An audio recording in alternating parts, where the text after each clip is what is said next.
straight with my own hair. The power of the wind here.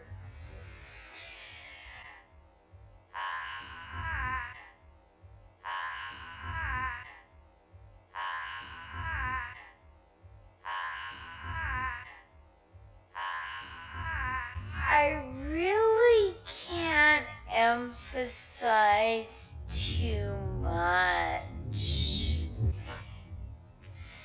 Such a big deal.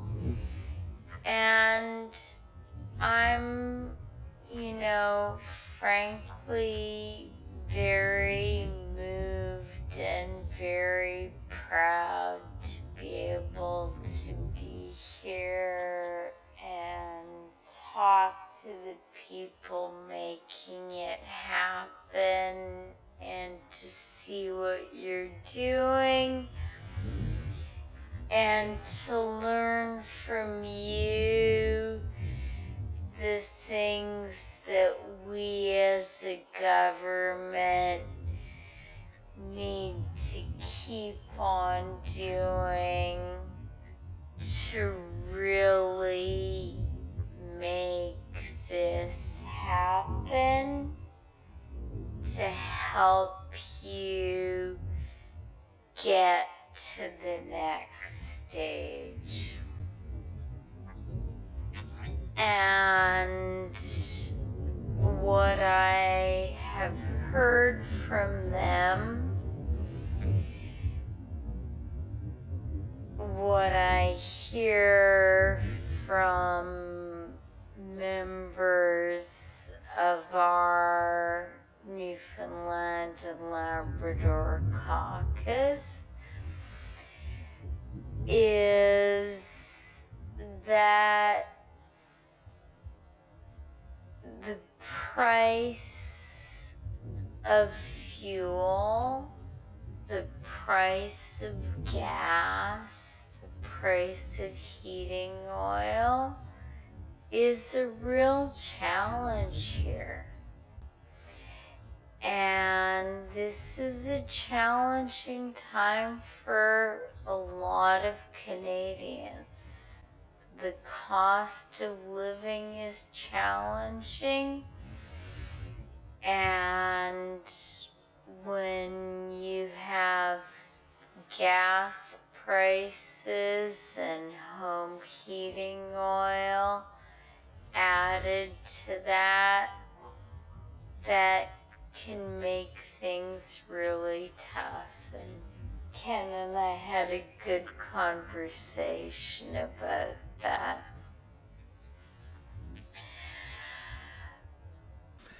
Good afternoon, ladies and gentlemen across our beautiful country of Canada, our friends around the world. Welcome back to your favorite Angry Canadian on the 3rd day of September 2023. Man, I'm still stuck on this Chrystia Freeland speech. Like, was she on some kind of drugs? Or, I don't know. It seemed like she lost her mind always. Really? Oh, really?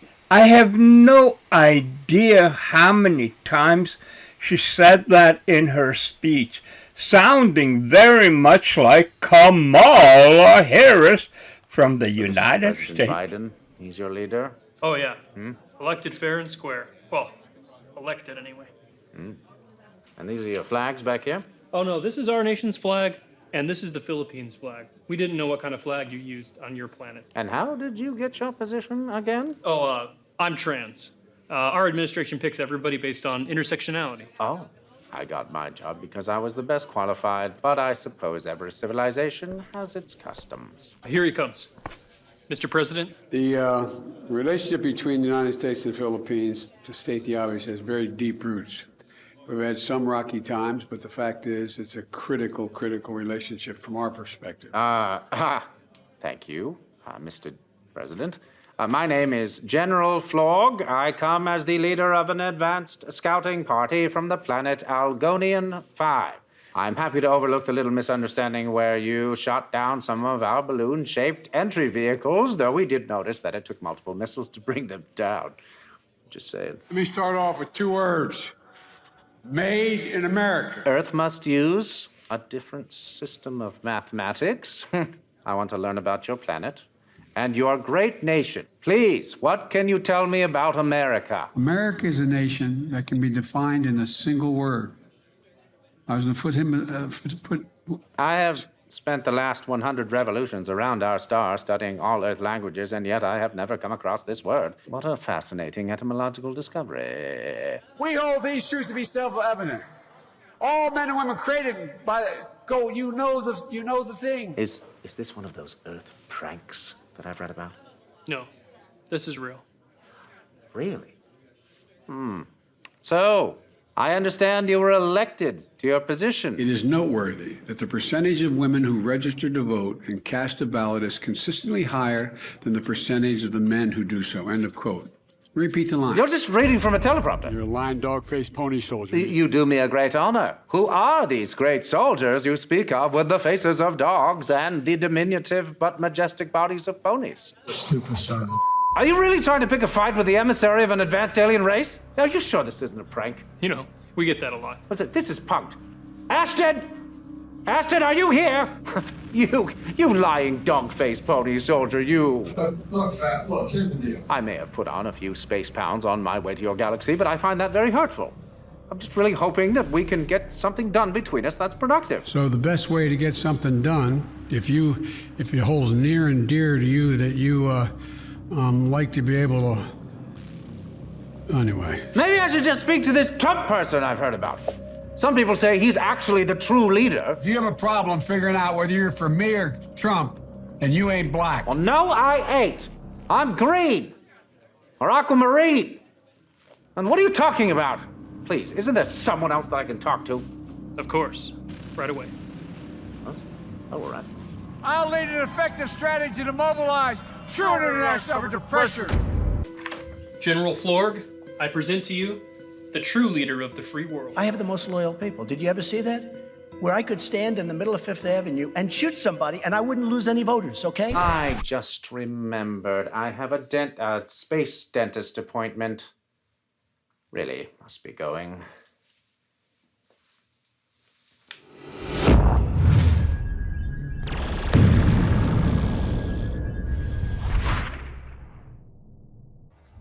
And then I think it's really important for us to recognize that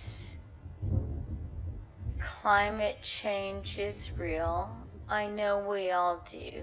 As a country, And science tells us that how we act or fail to act in the next 12 years will determine the very livability of our planet. In the oil and gas industry, those who work in the fossil fuel industry are brought along as partners to make sure that we make this transition in the 10 years that we have left to us, as the science and scientists tell us. So now it's 10 years. You know, I'm sure you're familiar with the scientific reports that tell us that we have all of 12 years to significantly cut carbon emissions. 5 million students around the world took to the streets in a climate strike last Friday. Students from Canada, from coast to coast to coast, flooded the streets with a clear message. There is no planet B. We have 12 years. Bullshit. We have 12 years to avert climate disaster. Bullshit. We have 12 years. We're like, the world is going to end in 12 years if we don't address climate change. And like, this is the war, this is our World War II. Some scientists have said that we have 12 years to turn this around. From the IPCC report, we have only about a dozen years. Bullshit. We have 12 years. Bullshit, bullshit, bullshit. been visited by so many natural challenges. I know we all see that. And that climate action is important.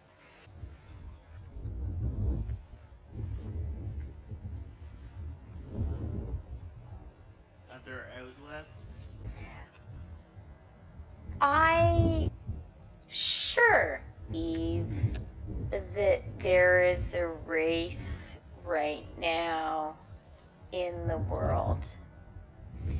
There is a race to attract capital, and there is a race to build the big clean energy projects the world is going to need to fuel the green transition.